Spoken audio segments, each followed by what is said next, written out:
Kryetari i Komunës së Prizrenit Shaqir Tota i bashkëshoqëruar edhe nga kandidatët që po garojnë për zgjidhjet e 28 dhjetorit nga Prizreni sot e fillua nismën e fushatës elektorale, pikërisht me homazhe duke bërë tek varrezat e dëshmorëve. Në këtë rast kryetari i Komunës së Prizrenit, që njëherët është edhe nën kryetari i PDK-s Shaqir Totaj, ta erdhëm këtu për ta filluar fushatën zgjedhore të 28 dhjetorit, sepse PDK-ja nga këtu e ka gjenezën dhe ne e dimë se gjaku i dëshmorëve është baza e lirisë tonë. Besojmë se do t'ja dalim fitues, sepse na duhet një bashkëpunim i yni me botën e sidomos me SBA-n, tha kryetari Totaj.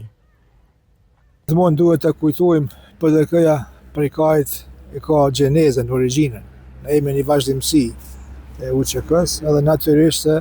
duhet të tregojmë mirënjohjen dhe respektin ton për ata që kanë fliu mas shumti dhe kanë kontribu mas shumti. Edhe normal që kemi ardhur këtu me nderu dëshmorët edhe me fillu fushatën për zgjedhjet e datës 28 dhjetor, pikërisht nga ky vend këtu, sepse të përkujtojmë se ky shtet, kjo liri, këto institucione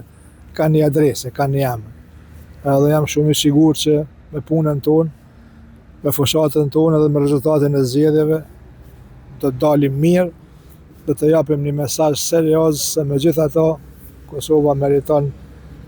ma mirë, edhe Kosova meriton të hiqet nga njerëz të cilët e dinë rëndësinë e shtetit, institucioneve, të ekonomisë tregut, bashkëpunimit me Evropën, sidomos me Amerikën, edhe ta kthejmë në binar të integrimeve evropiane, sepse kështu të izoluar, të bllokuar, me një shtet paralizuar, me institucione të paralizuara, nuk mund të lëvizim atë tjetër. Pas ndërimit tek varrezat e dëshmorëve, kurora Lulesh u vendosën edhe tek lapidari i lirisë.